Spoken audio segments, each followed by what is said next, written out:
Die Alpenüberquerung mit dem Pferd ist ein riesiger Traum von mir. Der Idealfall wäre, wenn ich und die Bagheera uns blendend verstehen, blind aufeinander vertrauen können. Wir sind uns gerade noch nicht so ganz einig. Das Wetter von Anfang an mitspielt. Wir keinen einzigen Regenschauer haben. Jetzt ist wieder schön. Wir ganz viele tolle Reitetappen haben. Vor einem wundervollen Panorama. Endlich Panoramablick. Das dauert mich fast hin vor Glück. Niemand einen Unfall hat. Wow, fuck. Das ist mein Sturz. Dass es allen gut geht. Der Rücken hat sich vorhin ordentlich gemeldet. Und ich vielleicht irgendwo noch einen Kaiserschmarrn bekomme. Das wäre geil. Ich habe jetzt schon Kacke am Rücken. Ich bin die Toni, ich bin eine von den Bergfreundinnen. Wir haben einen Podcast zusammen und erleben zusammen super viele Abenteuer. Aber diesmal bin ich ganz allein unterwegs. Und ich darf dieses Jahr in ein Abenteuer starten, das ich wahrscheinlich schon seit 20 Jahren in meinem Herzen habe. Die kleinen Fohlen waren so süß. Ich werde nämlich mit dem Pferd 8 Tage lang über die Alpen reiten. Das letzte Mal bin ich tatsächlich vor 14 Jahren auf einem Pferd gesessen. Sau gefährlich.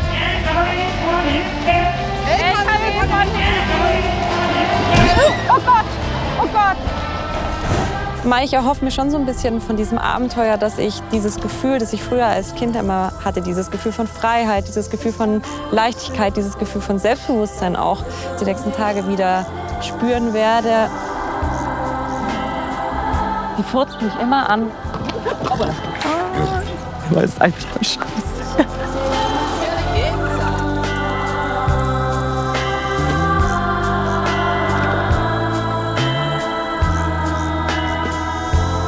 Ich glaube, ich will mir beweisen, dass es genauso ist, wie ich es mir als kleines Mädchen immer ausgemalt habe. Hey, haze in the sky. I know where I would go, but I don't know why.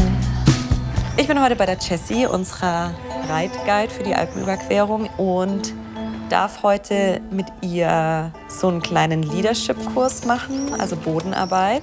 Dadurch, dass ich heute das erste Mal die Jessie kennenlerne, sieht die Jessie auch das erste Mal, wie ich reite.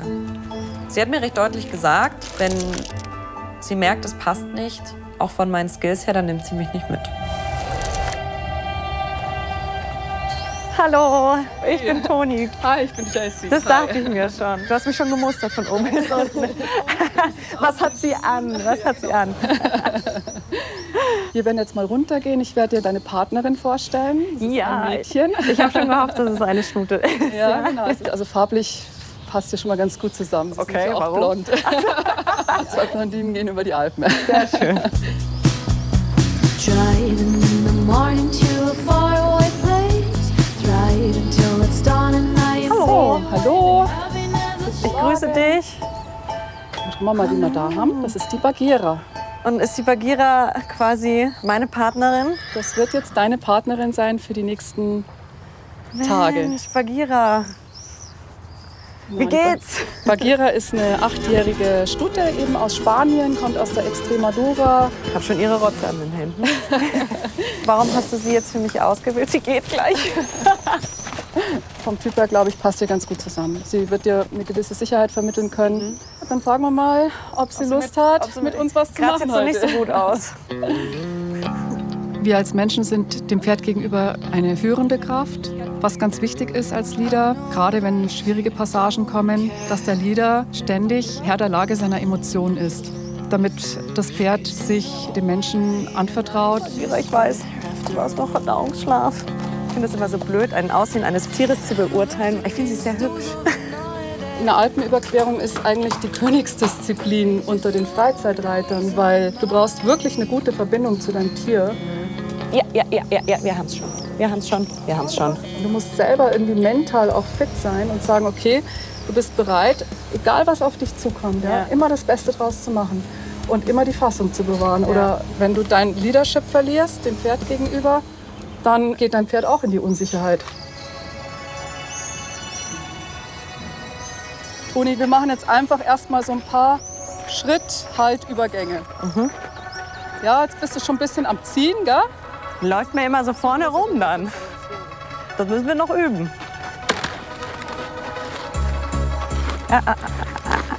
Irgendwas mache ich falsch. Ich werde jetzt die Übung noch mal ohne Seil machen und ihr achtet mal nur auf die Körperspannung, auf was das Pferd eigentlich wirklich reagiert. Einatmen, vorwärts. Jetzt musst du mal zeigen, Toni, dass du auch die energische Seite zeigen kannst deinem Pferd gegenüber. Das gibt's ja wohl nicht. Stopp. Das ist ein Kampf. Die Pferde, die spüren genau deine Unsicherheit. Die spüren genau, wo du mental eingeordnet bist. Ja? Wahnsinn. Und wie sich das für ein Pferd anfühlt, das würde ich gerne dich jetzt mal spüren lassen. Okay, Toni, du bist das Pferd. Ich gebe dir jetzt den Karabiner in die Hand. In die Hand halten. Und ich werde dich dann zu irgendeinem Zeitpunkt stoppen. Ich renne jetzt extra weiter. Nee. Ja, kannst du gerne probieren.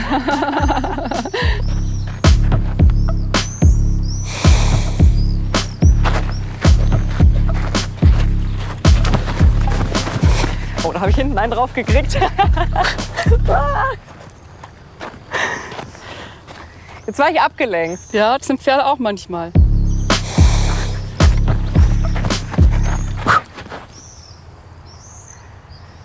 Du atmest richtig laut aus, ne? Okay. Mit allem, was du hast. Okay. Gut. Und? Ja, sie hat's! Sie hat's! Sie hat's! Sie hat's! Sie hat's! Ja! Jupp.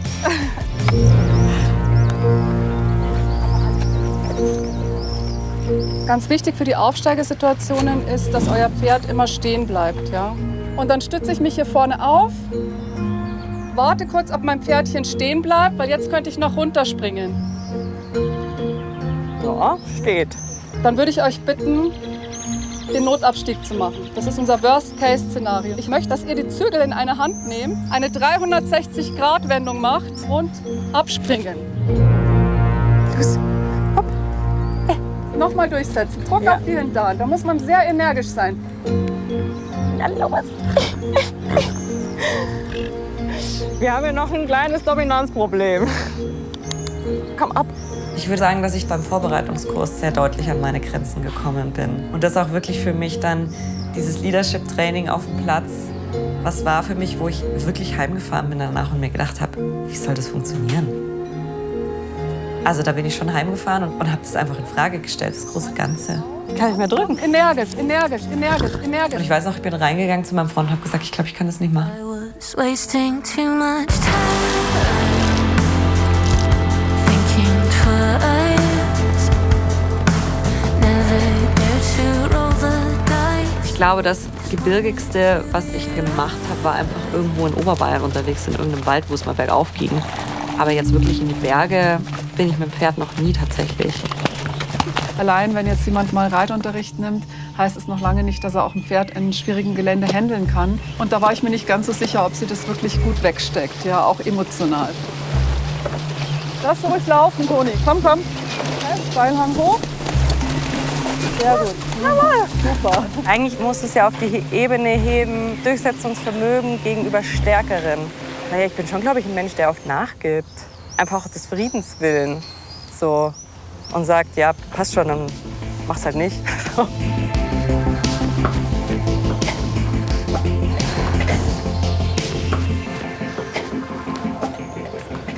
Würdest du mich jetzt so mitnehmen? Meinem Eindruck nach hast du eigentlich einen guten Sitz gehabt und bist sehr gut mit ihr zurechtgekommen. So. Und wir haben ja auch ein bisschen extremere Sachen uns heute angeschaut und auch da hast du eigentlich die Fassung bewahrt.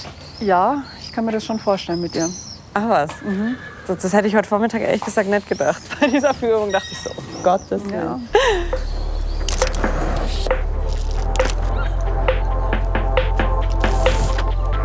Und hier die Frau Schlosser. Ja, gut. Ich habe da Gummistiefel angezogen, weil ich dachte, Pferd, Gummistiefel, naja. Ich glaube, alle Pferde, die wir heute anschauen, leben nicht mehr. Oh, schon. Wir müssen nach oben. Ganz Stock. hoch muss man, gell? Ha, aber da bist du. Ja, da bin ich. Ich glaube, da waren wir in Belgien. Okay. Genau. Gehen wir genau geradeaus durch. Weil Eltern ja anfangen, dann Zimmer zweckzuentfremden. Ja, ich mag das nicht so. Okay, Pferde. Ja, das ist irgendwo hier drinnen. Oh, Nostalgie 1, Antonia Schlosser. Ah ja, hier kann es spannend werden. Wann hast du angefangen zu reiten? In welchem Alter? Mit 8 habe ich angefangen zu reiten. Ich habe das, glaube ich, zu meiner Kommunion bekommen damals. Ein Reitkurs oder ein Da Pferd? waren wir reiten, ja. Und habe dann angefangen. Hier, Sexy Shooting. Die kleinen Fohlen waren so süß. Der Blick. Oh, ein Hufeisen. Du schaust ja schon glücklich. Und in dieses Pferd, das man hier sieht, war ich so verliebt nach einem Ausritt in meinem Kinderkopf, dass ich über das auch ein Gedicht geschrieben habe. Das musst du vorlesen, das kann ich. Mein Traumpferd ist ein dunkelbrauner Hengst, den du mir in der Wildnis fängst. Seine braune Mähne weht im Wind, wenn er durch die Felder galoppiert, geschwind.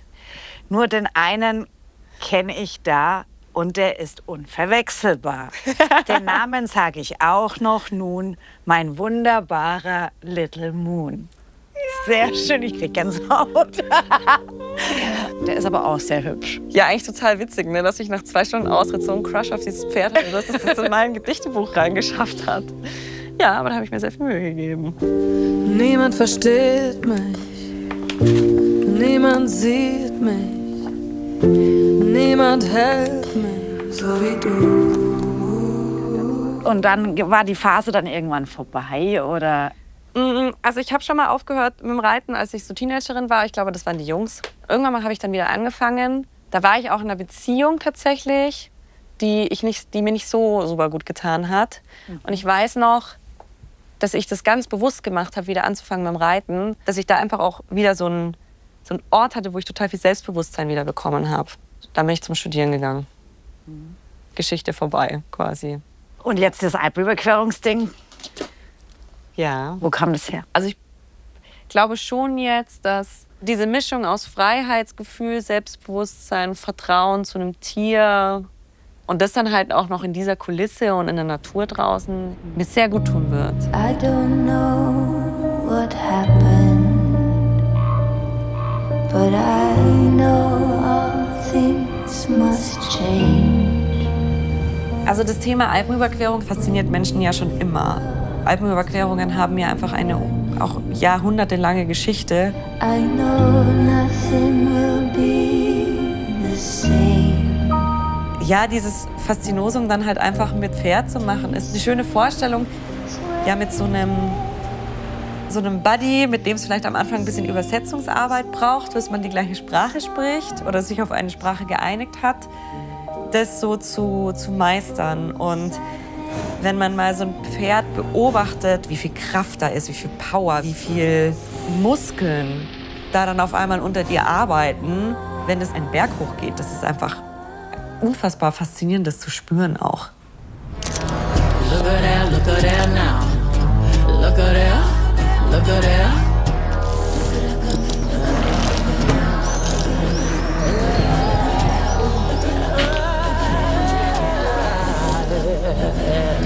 It's a lot of chatter in here,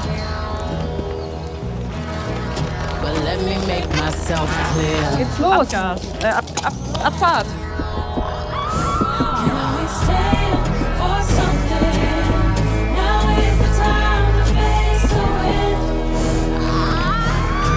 Natürlich hatte ich viele Glücksmomente. Klar, der Klassiker, wir galoppieren übers Feld, das fühlt sich halt geil an. Da fühlst du halt auch dieses Freiheitsgefühl, von dem, glaube ich, alle Pferdemenschen dauernd reden.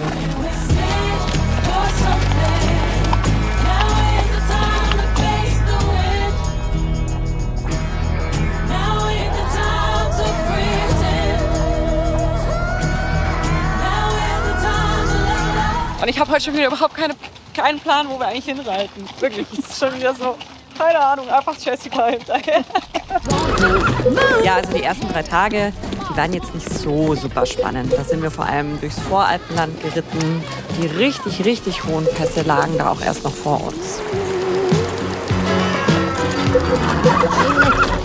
Just to watch them shatter, you're just a step. Und jetzt riecht sie so richtig schön waldig, nasswaldig. Gemischt mit ein bisschen Pferdepups.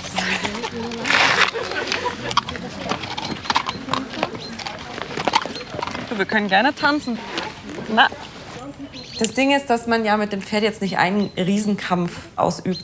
Das waren so Mikrokämpfe, die ich mit ihr ausgeführt habe. Also zum Beispiel, wenn wir sie von der Koppel geholt haben in der Früh. Und zum Zapfen, Achtung, Achtung, Achtung, Achtung. Und ich ihr den Halfter anlegen wollte, dann hat sie natürlich nicht aufhören wollen zu grasen. Es ist unfassbar, was die in sich reinfressen und was die aus sich rausscheißen.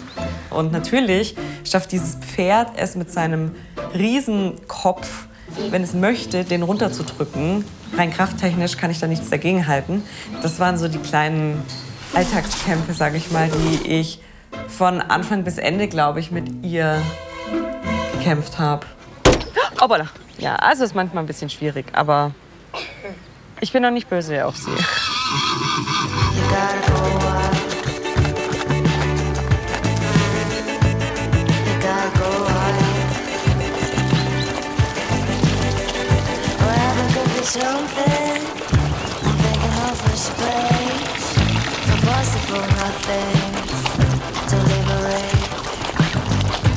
Das werde ich, glaube ich, nie vergessen. Wir kommen abends an und es geht gerade die Sonne hinter den Bergen unter. Und dann lassen wir die Pferde auf diese Abendkoppel, wo sie jetzt ihre Nacht verbringen werden.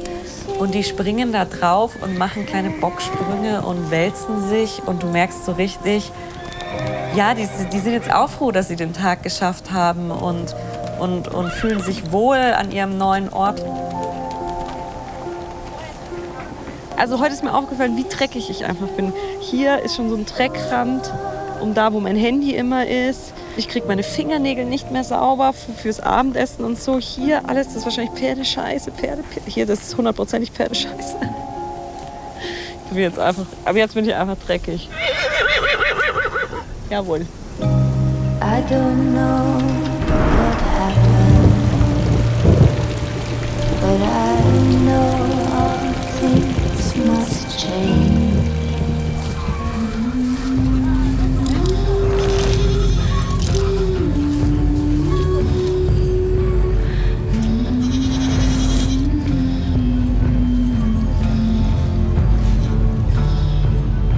Ich will die gar nicht aufwecken. Rosi, Mann, oh je.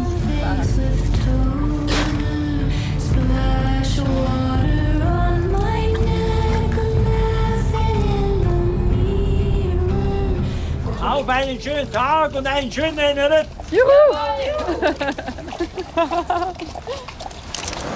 Na toll.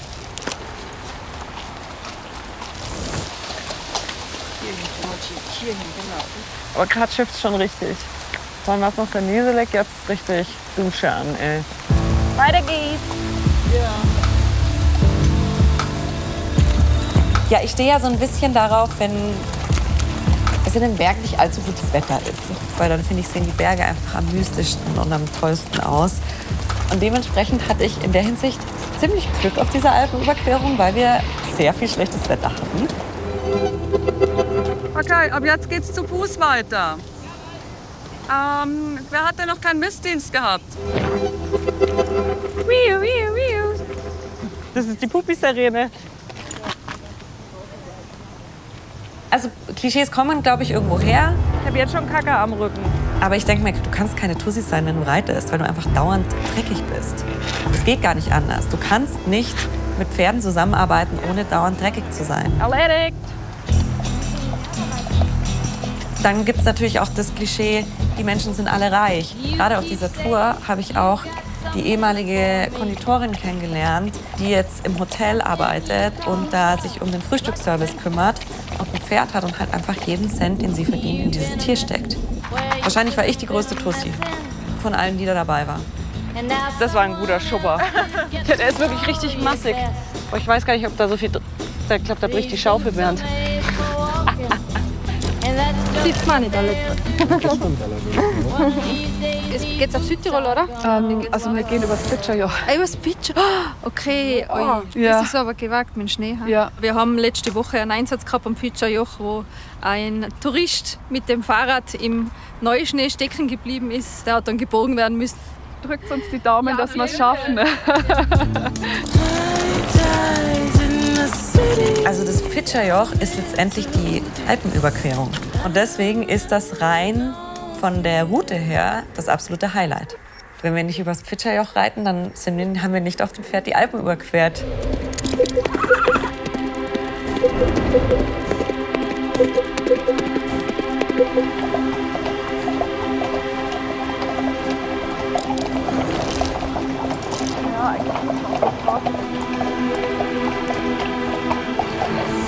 Es gibt in meinen Augen nur 2 Situationen, die wirklich für sie nicht so geil sind. Und das ist vor allem LKWs und Motorräder.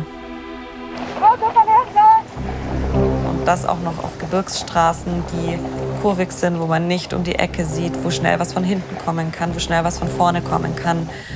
Also das ist auf jeden Fall was, wo ich angespannt bin.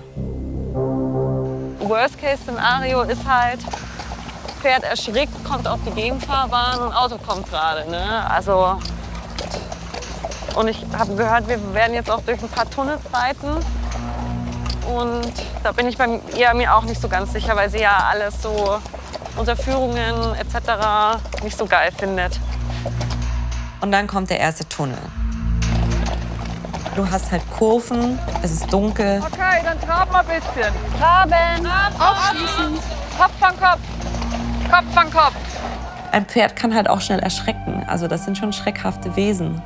Und ich bin einfach in der absoluten Dunkelheit. Und das Einzige, was ich sehe, sind die roten Markierungspünktchen von den kleinen Lampen rechts. Da ist mir auch wirklich das Herz kurz in die Hose gerutscht, weil ich bin in der absoluten Dunkelheit.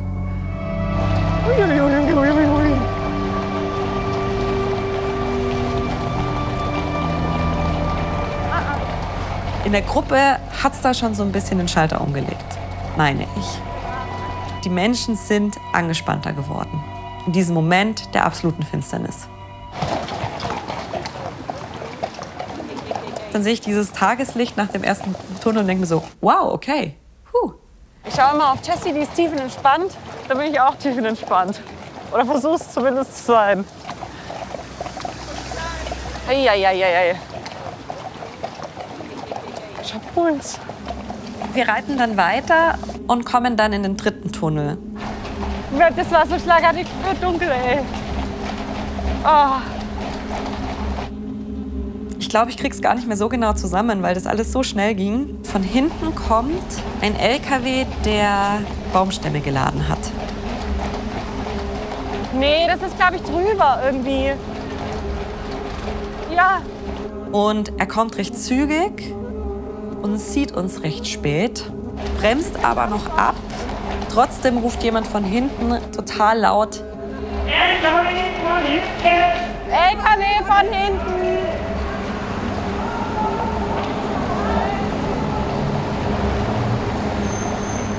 Auf einmal fängt das Pferd vor mir an zu galoppieren und denkt: Bagheera, du dumme Sau, warum bist du so nah an mir dran? Und mit dem ersten Galoppsprung nach hinten ausschlägt.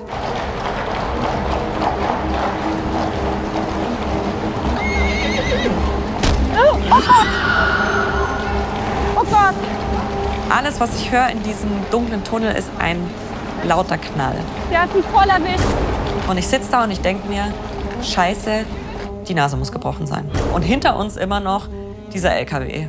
Und dann bricht einfach kurz Chaos aus. Wir müssen noch anhalten, wir müssen da jetzt dran. Die geht gleich rein.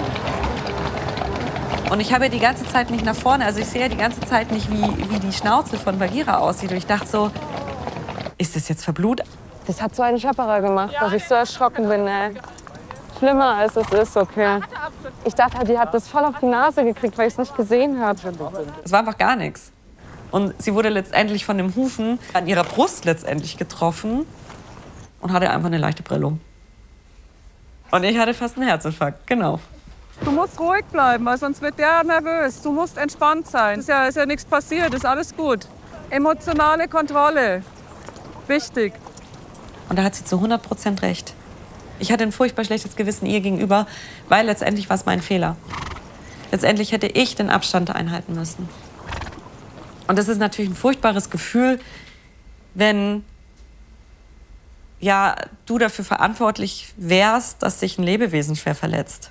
So, auf geht's. In der gewohnten Formation. Ja. Aber bitte wieder in Zweier rein. Lasst euch nicht aus der Ruhe bringen. Ja.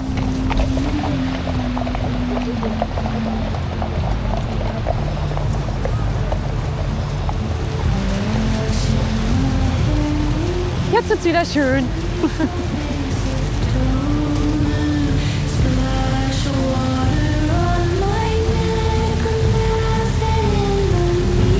Immer in der Mitte gehen. Wir machen was anderes. Geh mal vor. Geh mal vor. Super.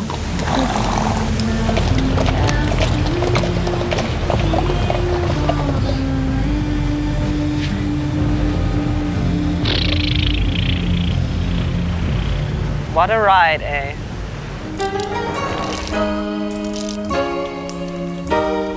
Ja, es hat sich halt jetzt wirklich zugezogen. Also das ist auch ein größeres Tief, das hängt in den Bergen drin. Wir müssen jetzt erst mal abwarten, was die Nacht bringt. Da muss man jetzt einfach dann morgen früh die Leute vor Ort fragen, auf dem Pfitscherjoch, die dort eine Hütte haben, und fragen, wie viel es tatsächlich geschneit hat.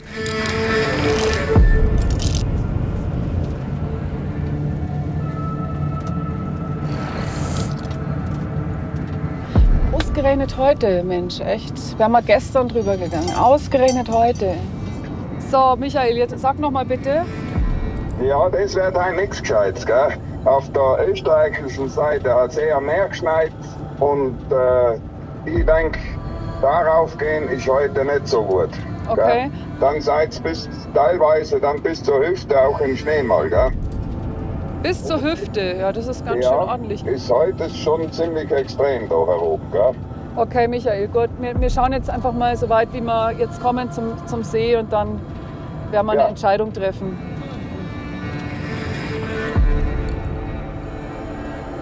Das ist einfach zu gefährlich. Also ganz ehrlich erwarte ich von den Leuten, dass sie so vernünftig sind, dass sie das verstehen. Im Grunde genommen ist es mir auch nicht wichtig, was die Leute dazu sagen, sondern mir ist es wichtig, ob ich hinter der Entscheidung stehen kann. Auch also im Namen meiner Tiere. Und das kann ich 100%. Und ich glaube, es sind auch völlig meiner Meinung, dass das die richtige Entscheidung ist in dem Fall. Ja? Und dass es hier nicht darum geht, dass sie ihr Erlebnis genießen, wenn das Wetter einfach hier uns einen Strich durch die Rechnung macht.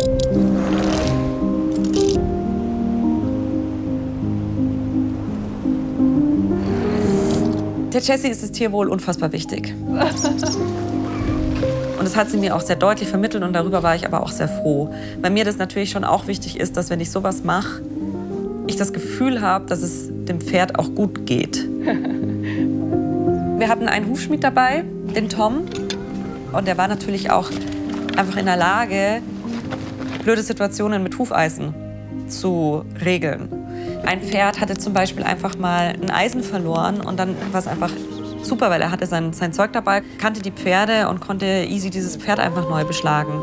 Als zweites war noch eine Tierärztin dabei, die Caro, und die hat uns bei den Pferdechecks unterstützt. Wir haben morgens, mittags und abends immer geguckt, ob alles passt, ob irgendwelche Druckstellen am Pferd sind, ob die Beine wirklich passen, ob da irgendwas geschwollen ist, und stand echt immer parat, wenn irgendwas war.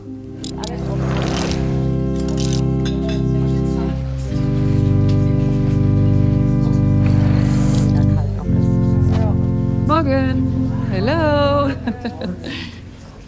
Ja, wie ist die Lage? Das wollt ihr jetzt alle wissen wahrscheinlich, oder? Es ist 30 cm Neuschnee, der erste Trailweg. Es sind Steinplatten, wir sehen den Untergrund nicht. Das ist unwegsames Gelände. Abgesehen davon würde ich euch bei diesen Verhältnissen ohnehin nicht reiten lassen. Ihr würdet sowieso zu Fuß gehen. Und im Sinne der Tiere würde ich den Tieren das ersparen. Nichtsdestotrotz hättet ihr die Möglichkeit, dass ihr einfach das letzte Stück zu Fuß macht. Und ich denke, das ist für alle Beteiligten eine sehr gute Lösung. Gesund ist er. Ja. Also kann ich umsonst Mama rein. Genau. Ich war am Anfang schon sehr traurig. Also ich glaube, das sieht man mir auch an, wie ich da so in dem Frühstücksraum sitze. Und ich dachte mir auch so, ich darf auch enttäuscht sein. Ich darf auch enttäuscht sein, ohne jemandem einen Vorwurf zu machen, weil manchmal stehen halt die Wetterfrösche nicht so im Glas, wie man sich wünschen würde. Tatsächlich sind wir Teilnehmerinnen und Teilnehmer einfach dann übers Pfitscherjoch gelaufen.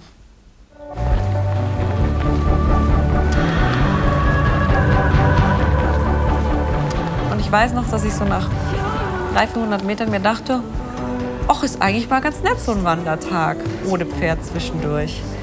Und das war dann echt richtig cool, weil wir in der Gruppe auch jetzt mal die Möglichkeit hatten, uns in anderen Konstellationen zu unterhalten.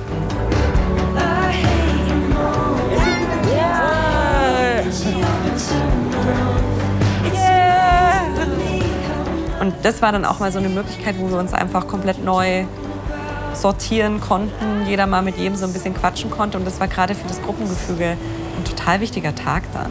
Und der hat auch total Spaß gemacht. Und ich da tatsächlich auch mal so einen Rollenswitch hinlegen konnte, als die erfahren ist in dem Gelände. Will noch jemand einen Apfel? Nein. Vitamine. Und das war dann für mich natürlich schon auch irgendwie schön, dass ich da dann auch was der Gruppe mal wieder zurückgeben konnte. Also sie haben mir die Tage davor immer geholfen, wenn ich mal wieder nicht wusste, wie ein blöder Knoten geht. Und ich konnte helfen, wenn jemand ein bisschen Sorge hatte, über ein kleines Schneefeld zu laufen oder eine kleine Stufe abzusteigen oder so.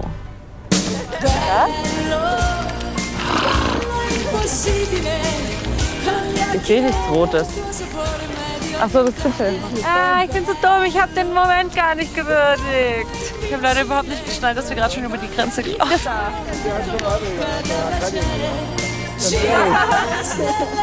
Und weiter.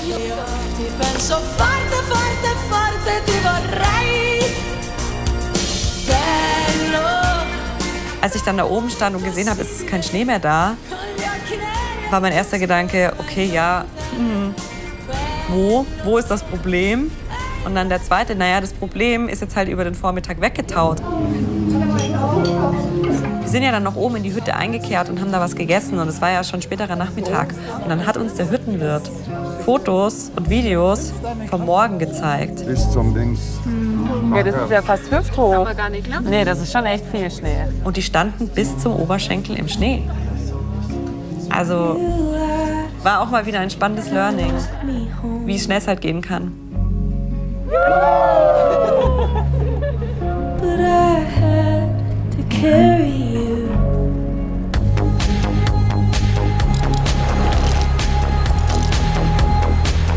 Am Tag davor wurde schon viel über diese Furt gesprochen, weil die Frage war, ob zu viel Wasser drinnen ist. Dass es dann doch zu gefährlich ist, dass wir da durchreiten. Und ich habe schon wieder gemerkt, die Gruppe ist angespannt. Jeder, der schon mal irgendwie in den Fluss reingestiegen ist, merkt ja auch, das ist alles so ein bisschen uneben, es ist so ein bisschen flutschig. Und das ist für das Pferd natürlich genau das Gleiche. Auf geht's, auf geht's, auf geht's. Im ersten Moment denkt man sich so, boah, werden wir jetzt weggezogen oder nicht? Dann stellt man sich noch die Frage, wie tief wird es jetzt wirklich, wie nass werde ich jetzt? Aber das ist wirklich nur so eine Millisekunde, weil du relativ schnell merkst, dieses Pferd steht da so stabil drinnen, mit seinem Gewicht, mit seiner Kraft, dass da nicht einfach dem die Beine weggezogen werden. Ich muss mir bei Bagheera eigentlich keinen Kopf machen. Und so war es dann auch. Jawohl. Sie ist da von selbst durchgelaufen, ich musste nicht mal treiben. Die ist da einfach losmarschiert. Ich konnte eigentlich die Zügel wegschmeißen. Jawohl. Jawohl. Du kannst diesem Pferd zu 100% vertrauen. Und schwuppsiwupps bist du schon drüber.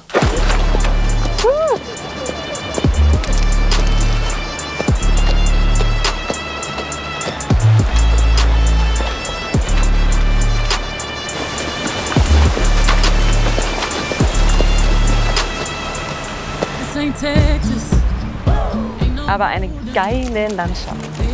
Wie gemalt. Könnten jetzt auch in Amerika sein.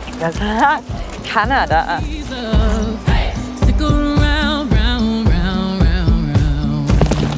And I'll be damned if I can't slow dance with you. Come pour some sugar on me, honey, too. It's a real live boogie and a real live hold down. Don't be a bitch, come take it to the floor now. Woo! Ich glaube, dass wir heute tatsächlich schon ein Stück Jaufenpass machen. Jetzt geht's, glaube ich, noch ein Stückchen flach und dann geht's bergauf. Und ich bin gar nicht so traurig, dass es bergauf geht tatsächlich, weil die ordentlich Power haben. Ich habe sie gerade fast nicht zurückhalten können. Ey. Es ist wie ein, ja, man merkt total mit dem Pausentag. Es ist wie, als würde ich auf einem Fass hocken, das jeden Moment explodieren könnte.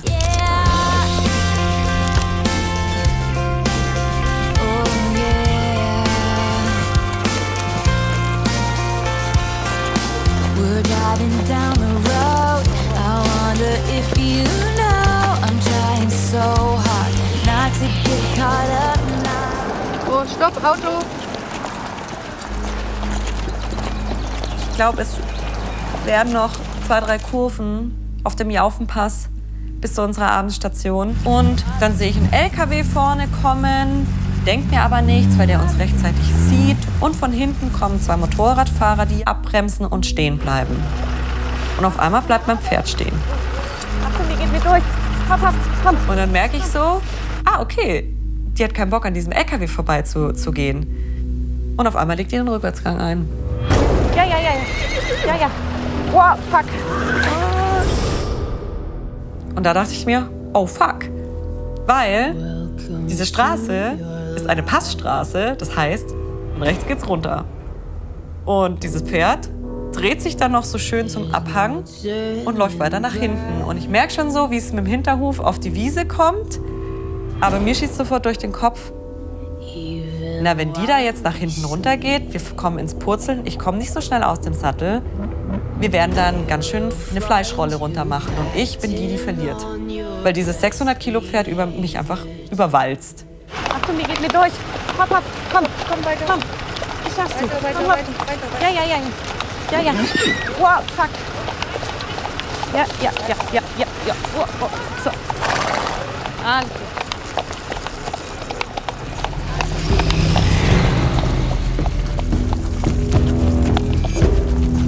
Da dachte ich mir auch kurz danach so, hoppla, das ist, glaube ich, gerade noch mal gut gegangen.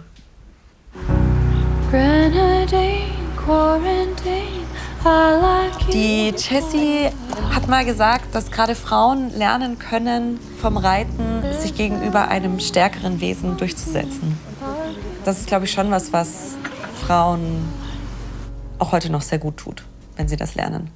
Und eine Sprache zu lernen, die dich mit einem viel stärkeren Wesen kommunizieren lässt und wo du auch merkst, es vertraut dir, es wird irgendwie deine Freundin. Ja, letztendlich war das ja auch das, was ich als Teenagerin super bestärkend fand.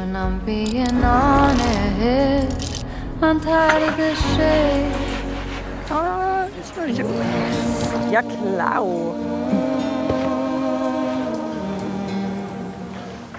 Ja, letzter Tag. Bin noch mal ein bisschen angespannt tatsächlich. Weil wir ja jetzt noch mal Straße machen und Sibo mit Motorrädern und LKWs ein bisschen Probleme hat.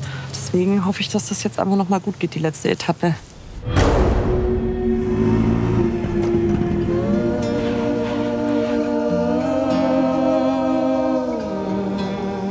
Ich habe das Gefühl, jetzt bin ich so richtig eingeritten. Jetzt könnte ich noch bis ans Ende der Welt. Ich weiß nicht, ob sie da Bock drauf hätte.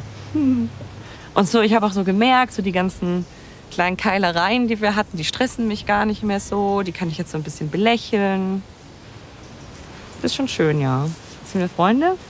Keine Reaktion. Ja.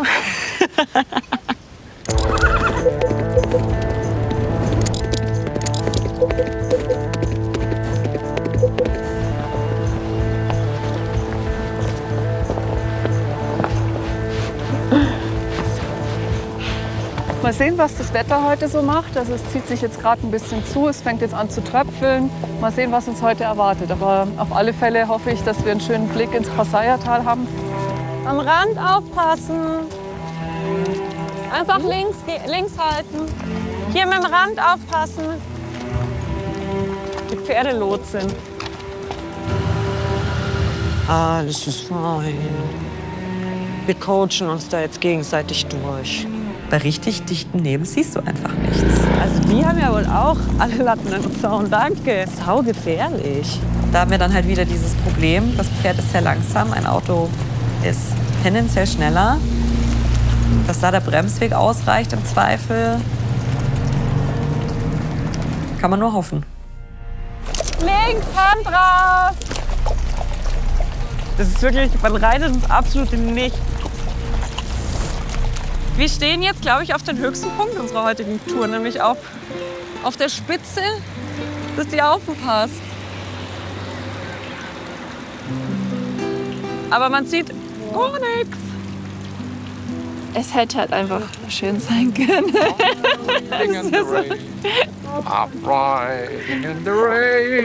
Also, man muss es schon ein bisschen mit Humor nehmen gerade, weil es einfach scheiße. Ja, wir müssen einfach jetzt zwischen Pest und Cholera entscheiden. Also Pest ist die Strafe und das andere ist jetzt einfach ein Fußmarsch. Trotzdem braucht ihr starke Nerven, weil wir müssen die Pferde führen. Die Sicht ist schlecht und es geht einfach ein bisschen steiler runter. Ist das garstig, das ist ja unfassbar. Das ist ja Wahnsinn. Damit hätte ich ja nie gerechnet, dass das jetzt vorher so ein ekliges Wetter wird. Achtung, hier ist ein bisschen rutschig.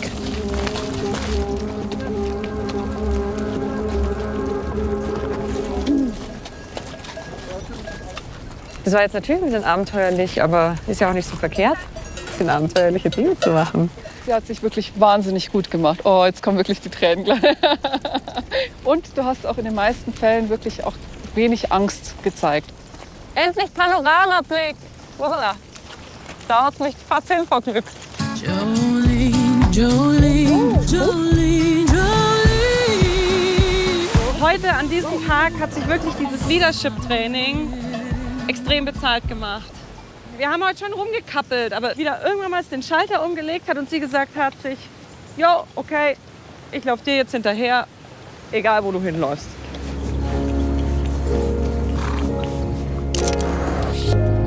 Pink slippers all on the floor. Woven that's over the door. Ich glaube, ich habe schon gelernt, dass man alte Leidenschaften noch mal komplett neu erleben kann. Jason is out in the lawn and he power washes. Also ich habe mich schon wiedergefunden, auch ein Stück weit. Dance to your song 'cause we got you. Dass man auch wieder mal so ein bisschen das Mädchen von vor 20 Jahren sein kann. Doch ganz egal. Auf dich. Auf den schönen Ritt. Auf den schönen Ritt. Danke für diese wundervolle Tour. Okay, machen wir es kurz und schmerzlos. Ciao. Am liebsten mit dir.